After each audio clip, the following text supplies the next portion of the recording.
नमस्कार दोस्तों, स्वागत है आप सभी का एक बार फिर से हमारे चैनल ज्योतिष ग्रंथ गंगा में।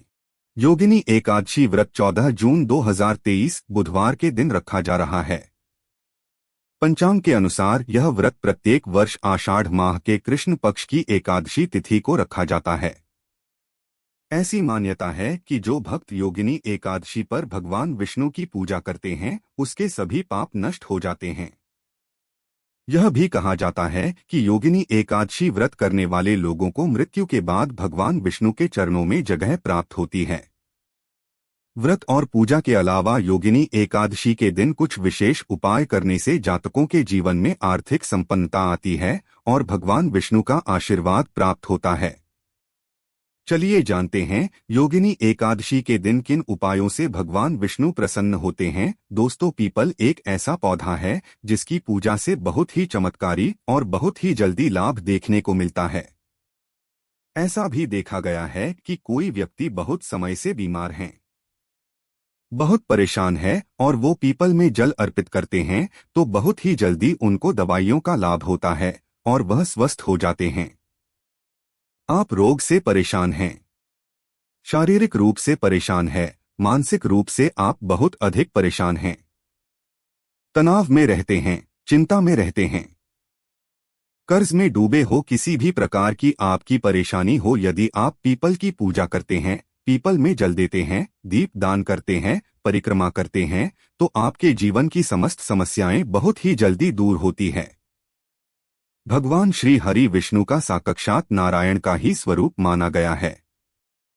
इस वृक्ष को और भगवान श्री कृष्ण ने स्वयं गीता में यह बात कही भी है कि वृक्षों में मैं पीपल हूँ। तो जब हम भगवान श्री हरि विष्णु की पूजा करते हैं या फिर हम पीपल वृक्ष की पूजा करते हैं तो बहुत ही जल्दी हमें लाभ प्राप्त होता है। पीपल के वृक्ष में भगवान श्री हरि विष्णु के अलावा 33 कोटि देवताओं का भी वास माना गया है और जो हमारी पितृ होते हैं, पूर्वज होते हैं, उनकी दिव्य आत्माएं भी पीपल के वृक्ष में निवास करती है। तो जब हम पीपल की पूजा करते हैं बहुत ही जल्दी चमत्कारी रूप से लाभ प्राप्त होता है। कारण क्या है? क्योंकि इस एकमात्र वृक्ष के पूजन से सभी देवी देवताओं का आशीर्वाद हमें प्राप्त होता है। भगवान श्री हरि विष्णु की कृपा हमें प्राप्त होती है और हमारे पूर्वज यानी जो हमारे पितृ होते हैं उनका भी आशीर्वाद हमें प्राप्त हो जाता है। क्योंकि मात्र इस वृक्ष के पूजन से हम सबकी पूजा एक साथ कर लेते हैं तो सबकी कृपा भी हमें बहुत ही जल्दी मिल जाती है। आज की वीडियो में हम आपसे बात करने वाले हैं एक बहुत ही चमत्कारी और अचूक उपाय के बारे में।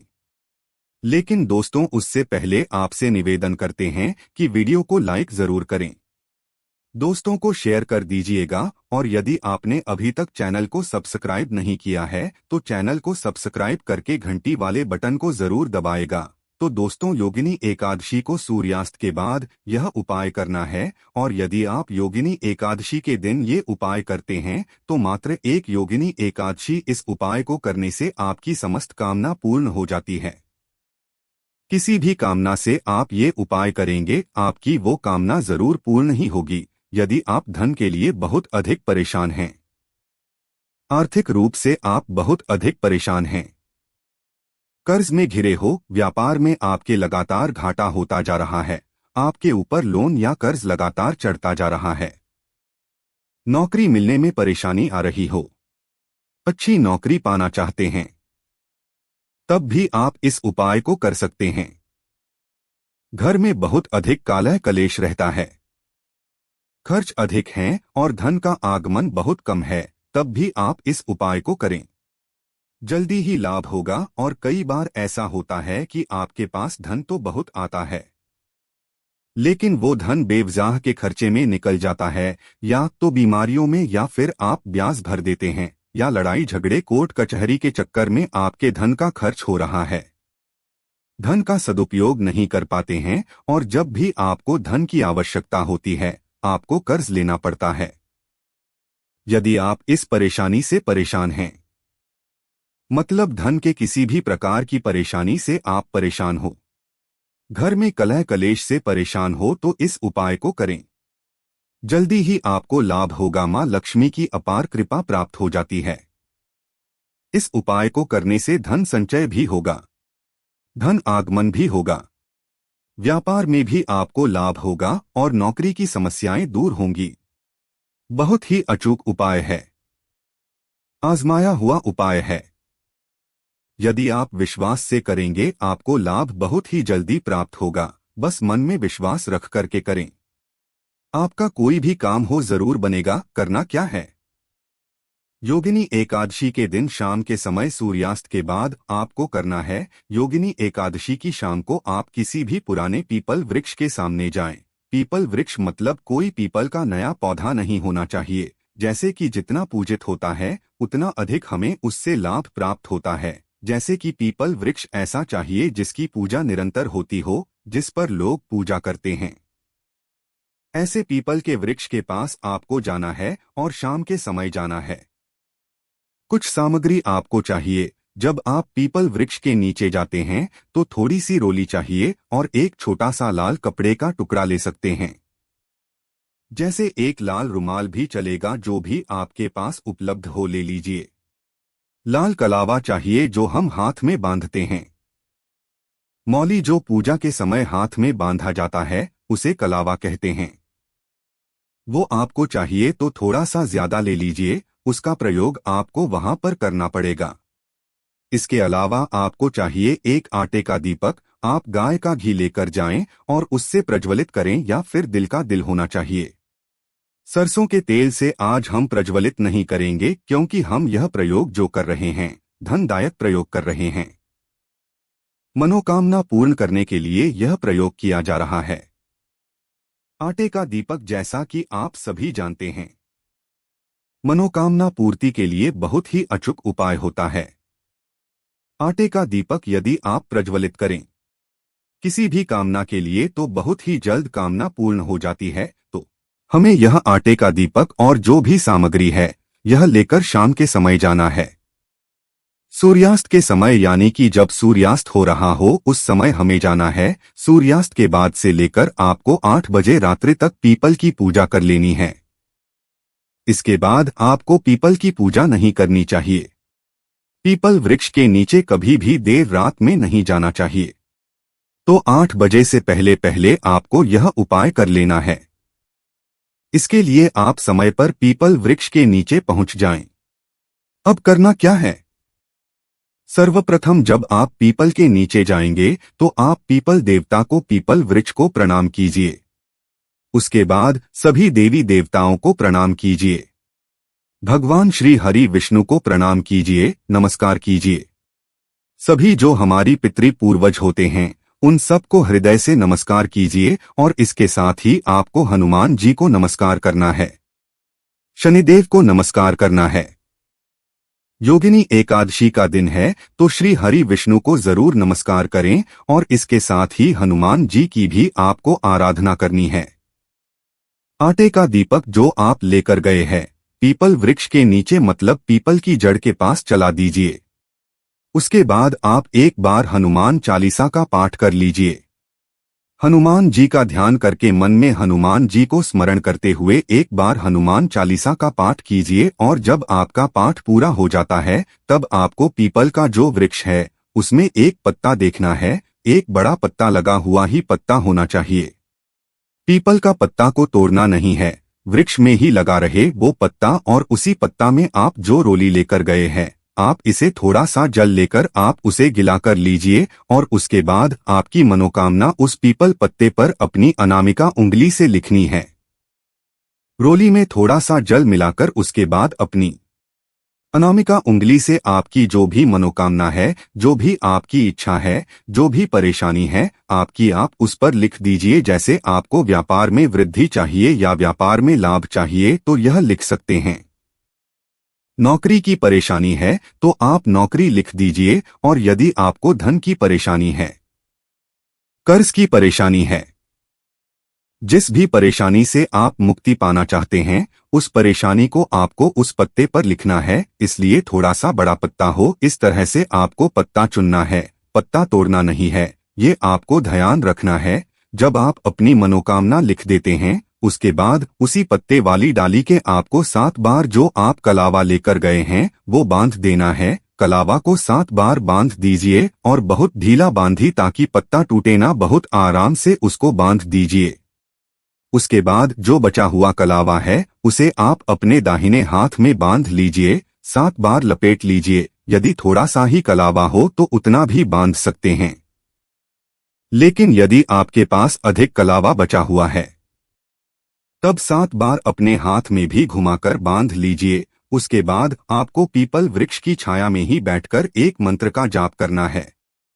बहुत ही चमत्कारी मंत्र है, अचूक मंत्र है, नोट कर लीजिए। आप इस मंत्र को नोट कर लीजिए। ओम ह्रीं वट सवा। इस मंत्र का जाप आपको पीपल वृक्ष की छाया में करना है। पीपल वृक्ष की छाया में बैठकर जपा गया कोई भी मंत्र बहुत ही जल्दी सिद्ध हो जाता है और बहुत ही जल्दी आपकी कामना को पूर्ण कर देता है। आप चाहे हनुमान चालीसा का पाठ करें, सुंदरकांड का पाठ करें या फिर वही भी पाठ, कोई भी मंत्र यदि आपको करना हो तो यदि आप पीपल वृक्ष की छाया में बैठकर करते हैं तो बहुत ही जल्दी आपके मन की कामना पूर्ण हो जाती है। पीपल वृक्ष के नीचे बैठकर छाया में बैठकर यदि हम अपने मन की कोई बात कहते हैं, कोई परेशानी कहते हैं तो उसका निवारण बहुत जल्दी हो जाता है।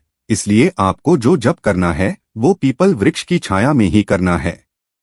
यदि आप माला लेकर जाते हैं तो रुद्राक्ष की माला ले जाइए। माला पर नहीं करना चाहते हैं तो आप ऐसे ही जैसे कि आधा घंटा या 45 मिनट जितना भी आपके पास समय हो, अधिक अधिक संख्या में इस मंत्र का जप कर लीजिए। यदि आपके पास माला नहीं है और यदि आपके पास माला है तो 108 मनकों की माला रुद्राक्ष की लेकर जाइए और 3 माला इस मंत्र का जप कर लीजिए। इस प्रकार से आपको जाप करना है। जब आपका जप पूरा हो जाता है तब पीपल वृक्ष को प्रणाम करें, सभी देवी देवताओं को प्रणाम करें, अपने पितरों का आशीर्वाद लें और पितरों को हृदय से नमस्कार करें। शनिदेव को प्रणाम करें, हनुमान जी को प्रणाम करें। सभी देवी देवताओं को जब आप प्रणाम करते हैं अपने मन की कामना भी वहां पर कहे कि हे पितृ देवता, हे भगवान श्री हरि विष्णु या फिर हे हनुमान जी। सभी देवी देवताओं का स्मरण करते हुए आपके मन में जो भी परेशानी हो, जो भी आपकी इच्छा हो, जरूर पीपल वृक्ष को कहनी चाहिए। बहुत जल्दी पीपल वृक्ष के नीचे कहीं गई कामना पूर्ण हो जाती है और परेशानी कोई भी हो बहुत जल्दी उसका निवारण हमें मिल जाता है। तो आपको करना क्या है? सबको प्रणाम करने के बाद आप जो लाल कपड़ा लेकर गए हैं उस लाल कपड़े में पीपल की जड़ से चुटकी भर मिट्टी यानी कि 1 चुटकी मिट्टी निकाल लीजिए। मतलब थोड़ी सी मिट्टी आपको चाहिए। आप उसे लाल कपड़े में रखकर लपेट लीजिए, उस कपड़े को बांध दीजिए और फिर सभी देवी देवताओं को प्रणाम करते हुए अपने मन की कामना मन में रखकर भगवान श्री हरि विष्णु सहित सभी देवी देवताओं से कहने के बाद ये मिट्टी लेकर आपको अपने घर आ जाना है। घर में ये मिट्टी आप अपने धन रखने के स्थान पर रख दीजिए। जहां पर भी आप धन रखते हैं या आपके पास तिजोरी है तो तिजोरी में रख दीजिए। व्यापार में यदि आपको नुकसान हो रहा है, व्यापार के लिए कर रहे हैं, तो आप ये जो मिट्टी है अपने व्यापार के गल्ले में रख दीजिए। किसी भी धन रखने के स्थान पर आपको ये मिट्टी रखनी है। बहुत ही जल्दी आपके जीवन में यदि धन की परेशानी है तो उससे आपको छुटकारा मिल जाता है और जब धन घर में आता है आप पर मां लक्ष्मी की कृपा हो जाती है तो आपस में प्रेम व्यवहार भी बनता है, घर में सद्भावना आती है, कलह कलेश सब दूर हो जाते हैं। यदि धन का आगमन निरंतर घर में होने लग जाता है और धन घर में टिकने लग जाता है तो अब आपके प्रश्न होंगे कि इस उपाय को हमें कब तक करना है। देखिए, उपाय को मात्र एक योगिनी एकादशी ही हमें करना है। सिर्फ एक योगिनी एकादशी आप ये उपाय करेंगे। घर में लाकर अपने धन रखने के स्थान पर वह मिट्टी रख देंगे तो इसके बाद चमत्कार आप स्वयं देखेंगे। अगला जो आपका प्रश्न है कि इस मिट्टी को हमें कब तक रखना चाहिए, तो हमेशा रखें अपने घर में, क्योंकि यह देव वृक्ष के नीचे की मिट्टी है। ऐसी मिट्टी जैसे कि हम कहीं पवित्र स्थानों पर जाते हैं तो वहां से भी थोड़ी सी मिट्टी लाकर हमें अपने घर में रखनी चाहिए। तो यह देव वृक्ष है, पीपल वृक्ष है, उसके नीचे की मिट्टी है। हमेशा आप अपने घर में रखें, अपने धन रखने के स्थान पर रखें। कभी भी आपको धन संबंधी परेशानी का सामना नहीं करना पड़ेगा। अगला जो आपका प्रश्न होगा, इससे संबंधित कि क्या स्त्रियां इस उपाय को कर सकती है? जी हाँ, कोई भी इस उपाय को कर सकता है। स्त्री हो पुरुष हो, कोई भी इस उपाय को श्रद्धा से करें। यदि स्त्रियां इस उपाय को कर रही है तो सिर्फ आपको यह ध्यान रखना है कि आप पीरियड की अवस्था में इस उपाय को ना करें। जब आप शुद्ध हो तब आप इस उपाय को करें, और जब आप ये उपाय करें, आपको एक ही बात का ध्यान रखना है कि आप जब वह मिट्टी उठा रहे हो पीपल वृक्ष के नीचे से, तो आपको कोई देखे नहीं, कोई टोके नहीं, चुपके से आपको मिट्टी उठानी है। यदि आसपास लोग होते भी हैं तब इतनी सावधानी से आप मिट्टी उठाए कि कोई आपक रोके नहीं, टोके नहीं। बस यदि आप इस तरह से इस उपाय को कर लेते हैं तो यकीन मानिए बहुत ही चमत्कारी लाभ होता है। इस उपाय को करने से पीपल का वृक्ष देव वृक्ष माना गया है। श्री हरि विष्णु और सभी देवी देवताओं का, पितरों का वृक्ष माना गया है। तो इसके नीचे की मिट्टी पवित्र है कि आपके मन की कोई भी इच्छा हो बहुत जल्दी पूर्ण है और बहुत जल्दी ही चमत्कारी लाभ भी प्राप्त होता है। उम्मीद करते हैं आज की वीडियो आपको पसंद आई होगी।